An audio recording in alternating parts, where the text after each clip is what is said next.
You need a strong state that is essentially based on competence, meritocracy, zero tolerance for corruption, and the metrics in place to do that. And that, I think, is the China formula. And not many countries can follow that. 西方最喜欢用一个词结束中国讨论，威权。可问题是，如果中国只是他们说的那样，如果它真的只是专制、控制，没有自由，那过去40年，从粮票、煤炉、贫穷到今天的工业体系、城市建设、科技制造，又该怎么解释？ Chandran Nair 这条访谈真正有价值的地方，不是他替中国说好话，而是他把西方叙事里被删掉的那一层摆出来。中国不是没有制度，而是这套制度不按西方习惯运行。更狠的是，他最后总结了一套中国公式：强国家、能力、任人唯贤、反腐、共同体治理。然后他说，很多国家学不来。I'm Eric Olander. Last year, I gave a talk at a university in Singapore where it just so happened that almost the entire audience I was speaking to was from China. These were all students. Part of my presentation included a series of photos when I was a student traveling in Beijing and Shanghai way back in the 1980s and the early 1990s. And what was so fascinating was to see the reaction on their faces, on these kids' faces, to these pictures that to them just made them laugh, and they just marveled at, because the world depicted in those photos might as well have been from the 16th century. China back then was poor. And I mean, it was really poor. When I lived with a family there in Beijing for a short period back in the late 1980s, we had to use ration coupons for food. Virtually no one had cars, and there were very few personal luxuries. In fact, the house that I stayed at was heated in the very cold Beijing winters just because of a pile of coal that was dumped on the street in front of the house. You went out with a bucket, scooped up some coal, put it into that bucket and brought it back inside and put it into a furnace. That's how a lot of houses back then were heated in Beijing. Now, this made no sense to these kids in Singapore that day who grew up in a country that is now one of the most advanced in the world, and personal luxuries are everywhere. They never knew that country that I lived in all those years ago, which is why they found it so perplexing that this wasn't ancient history. These changes in China happened within my lifetime over the past 40 years.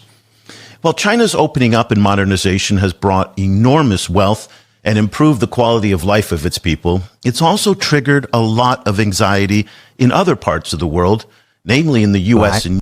先看一个背景。主持人回忆自己80、90年代去中国，那时中国很穷，粮票、烧煤取暖，几乎没有私家车。可是几十年之后，中国年轻人再看那些照片，像在看几百年前的世界。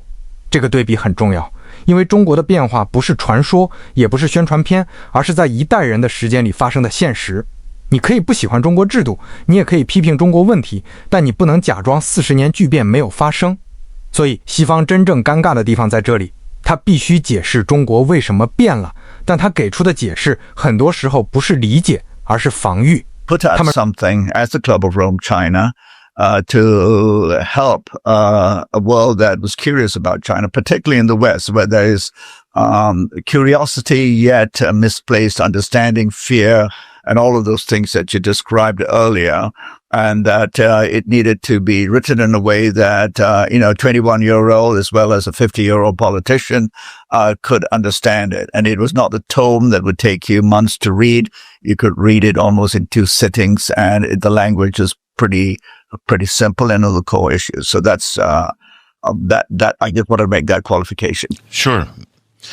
Well, what do you want people to understand? Again, the misunderstanding, and I've written the book on the basis of my lived experience as well of China and watching the world at large. And the misunderstanding that somehow China is some sort of tyranny run by a bunch of autocrats, and that there is no freedoms at all, and that it continues to be a place in which people can't flourish, and that the state is all powerful, and that it cheats, etc. All of those things that we've heard about.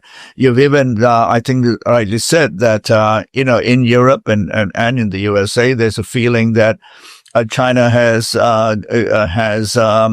had grown at their expense, which is a rather sort of rich thing for Europeans and Americans to accuse another country of. So to try and get people to understand that this is a civilizational state, profound in its understanding of its role in the world, clearly with shortcomings too, and the book does explain those shortcomings, but it is a civilizational state that is essentially recognized its past failings and where it was too weak, and it had to create stability. And through a system of meritocracy, which I described in the book in terms of the governance systems, etc., rooted in its civilization and culture, has embraced the world. And I also think it's important, and I again want to be politically neutral here, get people to understand that the evidence to date is that China is not a state looking to essentially, and there are people who will look at things. 他们说中国靠控制，说中国靠作弊，说中国没有自由，人民无法发展。可如果这些标签足够解释中国，那中国就不该有今天的产业规模、基础设施、教育扩张和城市治理。奈尔的反驳不是说中国完美，他很清楚中国有缺点，但他强调中国首先是一个文明型国家，有自己的历史记忆、治理逻辑和国家目标。这句话听起来抽象，其实很关键。西方总想把中国塞进一套很窄的政治分类里，像不像西方选举？像就是正常，不像就是不正常。但中国不是这样运行的。他提到任人唯贤这个词，如果讲不好，很容易变成口号。但在这里，它其实是一个很现实的问题。中国这么大的国家，靠什么选拔干部？靠什么让政策从中央落到地方？靠什么让地方政府不只是喊口号，而是真的把事情做出来？如果不理解这一层，就会出现一种很矛盾的说法：一边承认中国几十年里完成了工业化、基建、扶贫和产业升级，一边又说中国没有治理能力。这两句话放在一起，本身就说不通。Things like Tibet and all of those things. And these are issues to be talked about. But China is not an expansionist state that the rest of us will have concerns about its size, particularly us in Southeast Asia. But I don't think there's a view, and this needs to be shared, that, China's going to come and take over Malaysia or Vietnam and things like that. So that's also very important to understand. And that's what I wanted people to understand. And it's like any other government going to any other state going through a huge amount of challenges and trying to, raise the well-being of its people and meeting all sorts of challenges in a very complex, globalized world. Yeah, I mean, when I was reading the book, I understood everything that you said, and I share a lot of your views, but do you understand where the anxieties come from in the West, particularly for the working class that feel that they have lost their jobs, they're less competitive now, and that anxiety. 更重要的是，奈尔还把中国和扩张威胁区分开。他说，到目前为止，中国不是一个要接管马来西亚、越南的扩张型国家。中国真正面对的问题，首先是如何在复杂全球环境里提高人民福祉。这句话不是说中国没有外部影响，也不是说周边国家不需要谨慎。它真正打破的是西方那个默认逻辑，只要一个非西方国家变强，它就一定会复制西方当年的霸权路线。西方最喜欢把自己的历史投射到别人身上，因为他们当年强大之后是殖民、扩张、掠夺，所以他们本能地认为别人强大之后也会这么干。可奈尔提醒的是，中国未必按这套剧本走。But that whole narrative that you just described, again, came from the neoliberal economic model of the West, right? That this is how economics works. This is how countries work.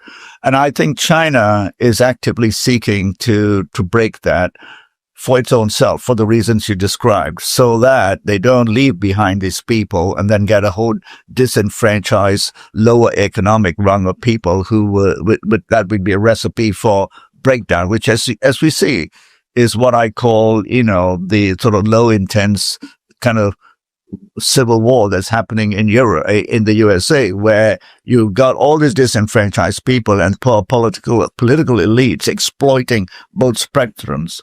So, as you pointed out, and I went to China and saw in the previous life I had as a consultant doing a lot of due diligence, etc., the arrival of the investments in China, the due diligence being done, the conversion of the state enterprises to these joint ventures with companies like GE and all of those. And China went along that because it had to lift as many people as possible. Then we saw the peak of manufacturing, which I'm sure you're very well versed in. And I think, it depending on how you want to look at the numbers, it peaked maybe about 15 years ago, the peak of manufacturing. And then we saw people essentially having to move back to the rural areas. And then you saw the Chinese policy of revitalization of the rural areas, putting very smart people to it. I think this is a challenge for all our countries. As a Southeast Asian and as a Malaysian, I warn our governments about this sort of, single track trajectory towards tech dominated economies and forgetting the most basic things. And so I think, as you said, sticking to the lower end is important, but more importantly, what I see is redefining what meaningful employment looks like, and therefore what fiscal and monetary policy can look like in the Chinese context. So, in that sense, I think you will agree with me that for many parts of the world, the trajectory with regard to where climate is going, what all the resource constraints are doing, means that one of the most important industries going forward will be actually food production and food security. And that cannot hinge on the industrial model that was exported around the world and perfected, particularly in the United States. We're going to have to do something different because we have to use labor with all the population that we have in the rural areas and use labor as an input rather than the entire mechanization and chemicalization of our food supply chains. So I think 接下来他谈到一个更深的层面，中国正在试图打破西方经济脚本。按照西方发展叙事，一个国家升级以后就应该把低端制造丢掉，转向高科技、金融和服务业。可是中国一边做新能源、通信、汽车、自动化，一边还保留大量基础制造。为什么？奈尔的解释很现实，如果你把底层产业和底层人群一起甩掉，社会就会撕裂。欧美今天很多问题，不就是大量普通人被全球化、金融化和产业空心化甩出去之后，变成了政治愤怒吗？所以中国治理真正难的地方，不只是造高铁、造电动车、造大城市，而是产业升级的时候，怎么不让一大批人变成被抛弃的人。这就是为什么他会提到乡村振兴、粮食安全、有意义的工作。中国不是只问怎么在高科技上赢美国，还要问这么多人以后靠什么生活？农村怎么办？粮食怎么办？低收入群体怎么办？这些问题纯市场模型给不出完整答案。这时 So, if the Prime Minister of Malaysia, the President of Vietnam, the President of Botswana come to you and say, Chandran, you've studied China. What is the lesson that we can take from what China did to apply to our countries in the global south that are still heavily agrarian, much the way that China was back in the late 1970s when paramount leader Deng Xiaoping started the reform and opening up period? What would you tell them based on your book and your life experiences? No, that's a great question, Eric. And, in fact, before I even thought about this book and with my colleagues, I wrote a book, which you might probably know is called The Sustainable State. And that's formed the genesis of much of my arguments and about where our region and developing countries in Africa go. And I would say to them, to your question first, China has succeeded, and I believe all countries need to succeed, not using the China model, but the principles of essentially in the era we live in of having a strong state. And that, but by that, in the West, it's typically seen as being authoritarian, but essentially a competent state capable of long-term planning. And so when I talk about the book, that the Chinese strength has been meritocracy, and that's also civilizational. And we've had a series of global conversations that we've done around China where we've had Chinese experts and others talk about and something that I would like people to understand in this conversation about the importance that the Chinese place on meritocracy. And I won't compare it with leaders from Europe, something like that. So the best people go and work with the state. Second is essentially the whole issue of a communitarian view of the role of government and service. And this is a premium in China. There are certainly examples of people who have abused it. You and I know about that. But the fundamental thing is it's a society based on a communitarian system of governance, that you achieve results because you serve society and you do that. And third has been, in my view, and I know this as I traveled through Southeast Asia and people say, how do they deal with the corruption thing so well? And they all know that, especially in the last 12 years or 10 years with President Xi, there has been a real focus on getting rid of corruption. And so you take all of those three ingredients and you've got essentially what, in my view, and I've worked in Southeast Asia a lot. I also lived in Africa. I don't know if you're aware. And those are the conclusions I came to in my first book on the sustainable state. You need a strong state that is essentially based on competence, meritocracy, zero tolerance for corruption, and is communitarian and has a method and a governance system that essentially puts communitarian needs and the metrics in place to do that. And that, I think, is the China formula. And not many countries can follow that. It's understanding fear and all of those things that you described earlier, and that it needed to be written in a way that, a 21-year-old as well as a 50-year-old politician could understand it. And it was not the tome that would take you months to read. You could read it almost in 2 sittings, and the language is pretty simple and all the core issues. So that's that I just want to make that qualification. Sure.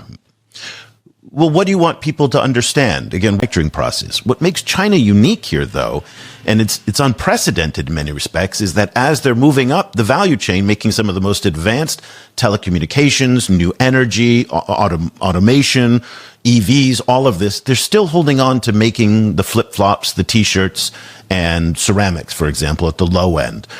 Now, China's facing a number of challenges at the same time that you also bring up in the book in terms of demographics and its population that doesn't really want to work in factories too much anymore. Talk to us about the challenges of holding on to the bottom end of the manufacturing at the same time as undergoing a demographic change where there may not be enough people or a will to work in those low-end jobs. Yeah, I think I'll be careful as I frame this. 这时主持人提出一个全球南方最关心的问题：如果马来西亚、越南、博茨瓦纳这样的国家来问中国成功能学什么，奈尔的回答很克制，他没有说照抄中国模式，而是说要学习原则，强而有能力的国家长期规划，任人唯贤。这里有一个很大的反差，西方一听强国家马上翻译成威权，但对很多发展中国家来说，弱国家才是真正的灾难。国家没有能力，腐败压不住，基础设施建不起来，产业政策推不动，教育医疗落不下去，最后所谓自由也只是少数精英的自由。所以全球南方看中国和欧美看中国完全不一样。